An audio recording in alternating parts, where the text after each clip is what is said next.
के पेपर्स। कब्जा कब देना होगा? कोई जल्दी नहीं है। आखिर ये मकान भाई साहब ने ही खरीदा है। तुम जब तक चाहो यहाँ रह सकती हो। उन्होंने ये मकान इसलिए खरीदा है ताकि जब चाहे मुझे यहाँ से निकाल सके।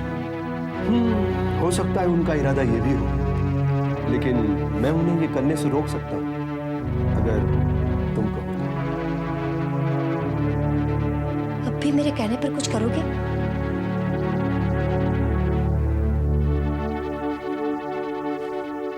अब भी तुम मेरी पत्नी हो कुसुम। भले अपने आप को मेरी पत्नी न मानो, लेकिन हमारे बच्चों की मां तो तुम्हें बन के रहना ही होगा। और फिर मेरे बच्चों की मां की खातिर मैं इतना तो कर सकता हूँ। तो फिर मुझे अपनी पत्नी ना कहकर, पति होने का कोई भी दावा ना करके अपने घर में पनाह दोगे? हमारा घर साउथ अफ्रीका में है कुसुम।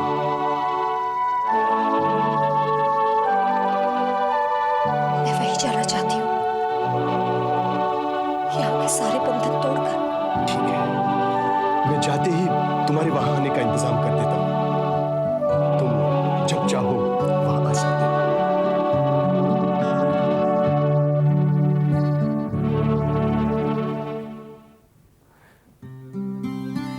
ऋषभ, पापा से क्या बात हुई? ये क्या मिताली, ना हेलो ना हाय। Hi Rishabh. Hello Rishabh. Now please tell me what you spoke to Papa. Yeah, that's better. भाई, nothing much. What do you mean by nothing much? कुछ तो tell me. Just this and that. मैं नहीं जानती कि तुमने पापा को कौन सी पट्टी पढ़ाई की। क्या? आगे बोलो मिताली, प्लीज आगे बोलो, क्या हुआ? तुमने पापा को क्या समझाया ये मैं नहीं जानती। But you know what the result was? What? मामा मुझसे मिलने आए थे और मामा ने मुझे समझाया कि मैं अपनी कुर्सी और अपना बिजनेस दोबारा संभाल लूं। तो तुम मान गई? मेरे दिल को बहुत अच्छा लगा Rishabh. You know, ego satisfaction. लेकिन एक बात बताओ ऋषभ, तुमने अभी तक मुझे पहचाना नहीं। मैंने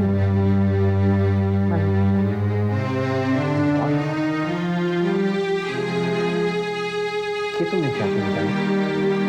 तुमने मना क्यों किया? क्योंकि मैं खुद का बिजनेस शुरू करना चाहती हूँ। तुम जानते हो कि तुमने मुझे एक दिन पार्टनरशिप की ऑफर दी थी। हाँ हाँ, मैं जानता हूँ, मुझे याद है। I can't afford to forget anything, you know, वरना मेरी दाल रोटी बंद हो जाएगी। तुमने कहा था कि तुम्हें एक इन्वेस्टमेंट फर्म शुरू करनी है। I want a partnership in that. और अगर तुम्हें याद हो तो मैंने एक दूसरी पार्टनरशिप के बारे में भी बात की थी, you know, that life partnership. उसके बारे में तुम्हारा क्या ख्याल है मैडम? अभी तक कोई फैसला नहीं किया। जब तक तुम विनीता को उसका बच्चा वापस नहीं दिलवा देते, तब तक मैं इसके बारे में कोई फैसला नहीं करूंगी।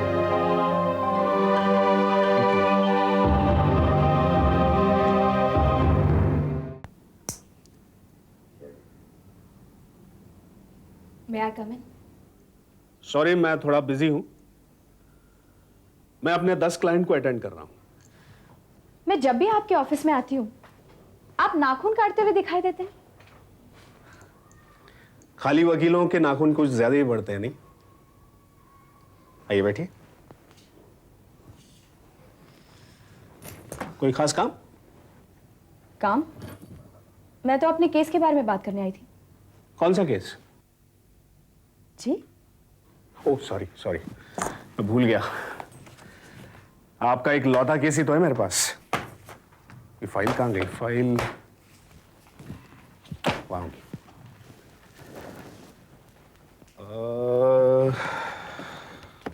का नाम कहाँ गई फाइल? क्या है, दिखाने के लिए इतनी फाइलें रखनी पड़ती है जिसमें काम की फाइल खो जाती है। हाँ, ये रही, श्रेया दलाल, राइट? वैसे कल कोर्ट की तारीख, वो तो आपको याद है ना? जानता हूँ। कल तो सिर्फ इंटरिम रिलीफ का फैसला होगा। मतलब जब तक इस केस का आखिरी फैसला ना हो तब तक चाइल्ड की कस्टडी किसको मिले इसका फैसला होगा। डोंट वरी, हमारे देश में जब भी किसी पर कानूनी नाइंसाफी करनी हो तो ये इंटरिम रिलीफ का हथियार इस्तेमाल किया जाता है।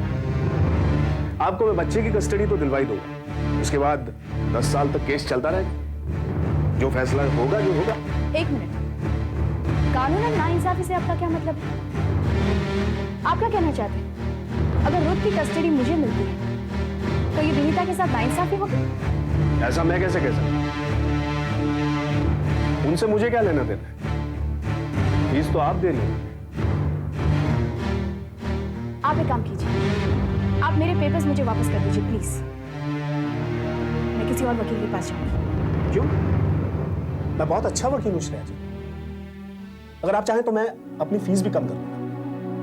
प्लीज, मैं देखिए मुझे पैसों की जरूरत है, बिलीव मी। चाहे तो आप मुझे कैश मत दीजिए, आप उस लॉज में जाके दीजिए पैसे जहां मैं रहता हूं। पिछले 2 महीने से मैंने भाड़ा ही नहीं दिया। लेकिन ये केस में लड़ना चाहता हूं। आप तो हर बात मजाक में ले लेते हैं, but let me tell you, ये केस मेरे लिए मजाक नहीं है। मैं मजाक नहीं कर रहा हूं। आपके साथ नाइंसाफी होगी अगर बच्चे की कस्टडी आपको मिले, क्योंकि इतना सब होने के बावजूद भी अब आपके पापा नहीं रहे। और अगर बच्चे की कस्टडी आपको मिल गई तो आपका आने वाला कल भी बहुत ज्यादा संघर्ष में होगा। वो मेरी प्रॉब्लम है, आपको मेरी फिक्र करने की कोई जरूरत नहीं है। काश मैं आपको खुलकर आपके केस की फिक्र कर पाता। खैर, मैं आपको आपके बच्चे की कस्टडी दिलवा कर ही रहूंगा। मां का दूध ही बच्चे को जिंदा रख सकता है, इस बात को कोर्ट में मैं इतना गाऊंगा कि कोर्ट को आपके हक में फैसला देना। आफ्टर ऑल मुझे भी अपने लॉज का भाड़ा भी देना है। And now if you don't mind, मैं अपने बाकी बचे क्लाइंट्स को अटेंड करूं। मैं आपसे कल कोर्ट में मिलूंगी।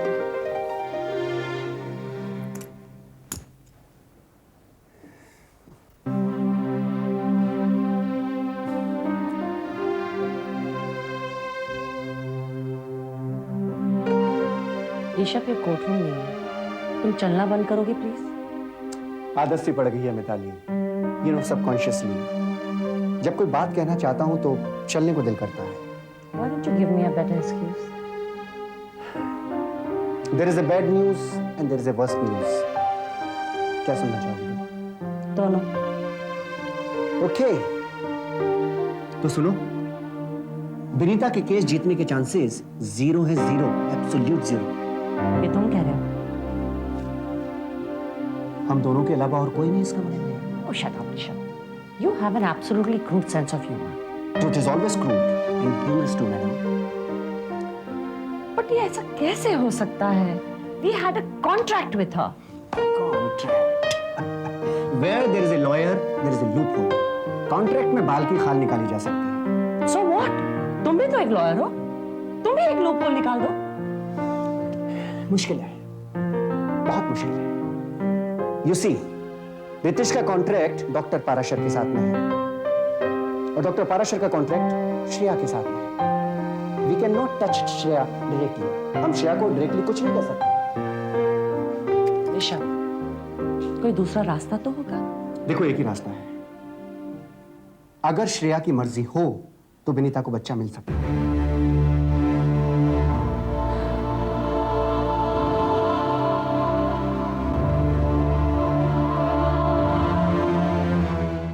चुप हो जाओ बाबा, चुप हो जाओ।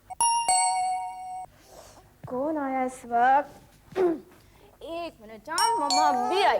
चुप हो जाओ बेटा, चुप हो जाओ। ना ना मम्मा ना, 1 मिनट।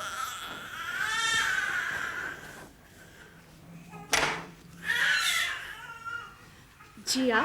मैम, अरे अरे क्या हुआ इसे? क्यों रो रहा है? क्यों रो रहा है ये?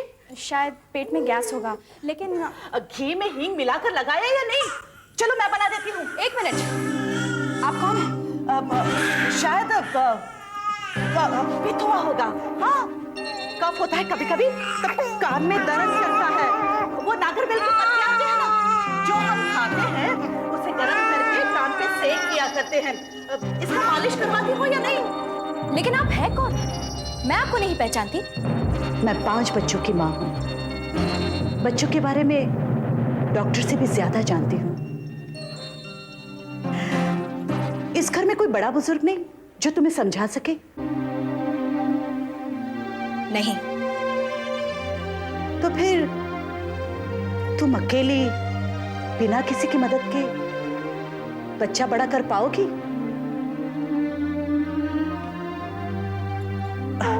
हजार सवाल, हजार मसले, हजार छोटी मोटी बीमारियां आएंगी।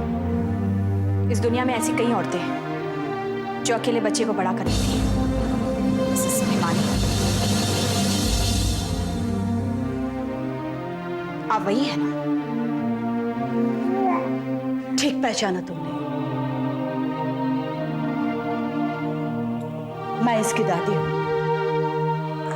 इसका हक है मेरी गोद में खेलने का, मेरी लोरियां सुनकर सोने का। तुम इसका हक छीन रही हो, और मेरा भी। और मेरा हक? मेरे हक का क्या? तुम्हारा हक है इस बच्चे के जरिए भिमानी परिवार की परंपरा से जुड़े रहने का। श्रेया, तुम चाहे कहीं भी रहो, किसी से भी शादी करो, तुम हमेशा भिमानी परिवार के वारिस के चेहरे में बसी रहोगी। नहीं बनना मुझे आपके परिवार का एक हिस्सा। आप प्लीज जाइए यहां से। तुम अपना फैसला खुद करने के काबिल हो, इसलिए ऐसा कह सकती हो। मगर इस बच्चे के बारे में कोई भी फैसला अकेले करने का तुम्हें कोई अधिकार नहीं।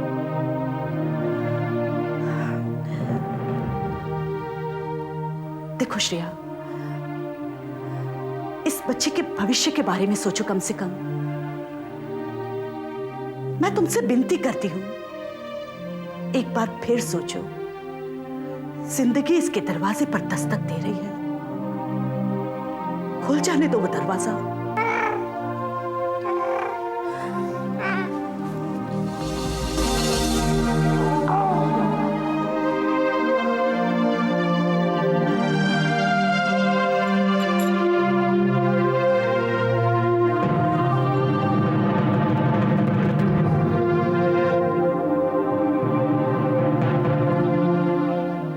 अरे प्रकाश चंद्र जी, आप कब आए? घंटे भर से बैठा हूं। जितेंद्र भाई साहब से एक बार मिलना हो जाए, इस आशा में आया हूं आज।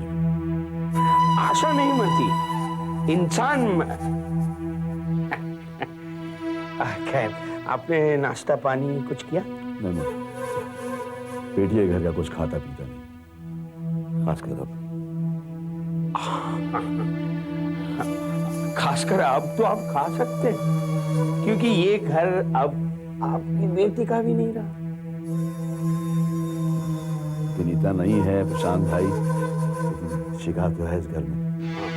शिखा भी तो मेरी बेटी है, और विनीता ने इस घर को अपना माना है, आज भी मान रही है। इसीलिए उसने इतना बड़ा झूठ चलाया, सबकी आंखों में धूल झोंकी। क्या धूल झोंकी है प्रशांत भाई? लड़की का बाप हूं, इसलिए आपके कान पकड़कर झकझोर नहीं सकता मैं, मगर इतना तो पूछ सकता हूं कि क्या धूल झोंकी है उसने? खुद बच्चा पैदा करने के काबिल नहीं है, ये नहीं बताया करने। वो तो इसलिए कि जितेंद्र भाई साहब का दिल न टूट जाए, रितिश को एक बेटा मिले। प्रशांत भाई, मैं एक बात पूछ सकता हूं, विनीता ने इतना बड़ा खतरा उठाया क्यों? अपनी खुशी के लिए? क्यों नहीं? क्यों नहीं? अगर ये बात सब पे जाहिर हो जाती तो क्या उसे घर से निकाल देते? रितिश की दूसरी शादी ना हो जाए, ये बात से डर गई हूं। आपके बारे में आपके घर की बहुएं ऐसा सोचती हैं? नहीं, बिल्कुल नहीं। भीमानी परिवार की बहुओं के साथ ऐसा व्यवहार कभी नहीं होता, बहुएं अगर बच्चा पैदा नहीं कर सकती तो उन्हें घर से निकाल दिया जाए, बल्कि विनीता को झूठ बोलने की सजा मिली है। उसे सजा मिली है वो इसलिए कि उसने अपनी खुशी के आगे इस परिवार की खुशी को अहमियत दी है। प्रशांत भाई, विनीता दिन रात रोती रहती है। अब उसे बच्चा नहीं मिलेगा, इस बात का जितना दुख है उसे, उतना ही उस बात का भी दुख है कि उसके अपने मम्मी जी और पापा जी अब नहीं मिलेंगे। प्रशांत भाई, एक बार उसकी भूल को प्यार और समर्पण की नजर से देखिए।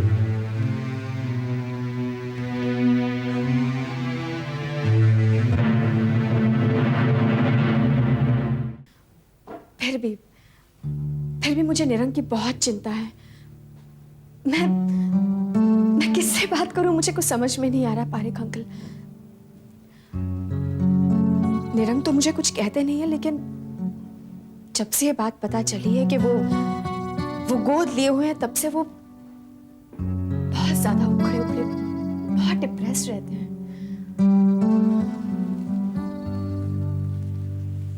जो इंसान अपने जिस्म का हिस्सा गंवाकर भी संभल सकता है, वो जिंदगी में कुछ भी गंवा कर संभल सकता है। अपनी पहचान गंवाना पैर गंवाने से ज्यादा तकलीफदायक होता है पारेख अंकल। बेईमानी के नाम से ही निरंग की पहचान पूरी नहीं हो जाती रुचि। मैं निरंग और मिताली को बहुत प्यार करता हूं, क्योंकि निरंग अपने परिवार के साए से ऊपर उठ चुका है। वो दुनिया में नंबर 1 का 2 बार बिलियर्ड चैंपियन रह चुका है और एक डिसेबल बच्चों के लिए स्पोर्ट्स सेंटर भी चलाता है। उसका वजूद बहुत ऊंचा है, सिर्फ उसे याद दिलाने की जरूरत है और वो काम तुम ही कर सकती हो। मगर भिमानी परिवार का हिस्सा होते हुए भी उन्हें अपनी तन्हाई कभी भी महसूस नहीं। पारेख अंकल, कारवां चलता रहे तो एक अकेला इंसान अकेलापन कभी महसूस नहीं करता, मगर वीराने में अकेलेपन का एहसास उछल देता है। लेकिन उसे भिमानी परिवार से अलग कौन मानता है?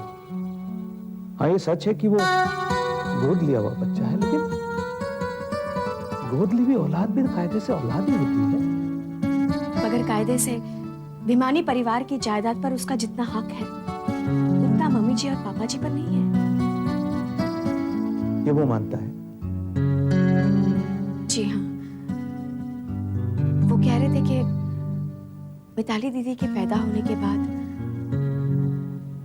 मम्मी जी को कोई बच्चा नहीं हो सकता था, ऐसा उस समय कहा गया था। लेकिन पापा जी को एक बेटे की इच्छा थी, इसलिए उन्होंने निरंग को गोद ले लिया। फिर उसके बाद मम्मी जी को खुद के 2 बेटे हुए, इसलिए उधार की औलाद की जरूरत नहीं रही। गले पड़े थे ना, इसलिए संभालना पड़ा उन्हें। बेवकूफ है वो। अरे मनगढ़ंत कहानियां बनाता रहता है। जब उसे सच्चाई बताऊंगा ना, तब पता चलेगा। लेकिन अभी तुम उसे समझाओ कि गोद लिए हुए बच्चे के साथ भी प्यार कम नहीं होता, और उसका एक ही तरीका है, तुम दोनों एक बच्चा को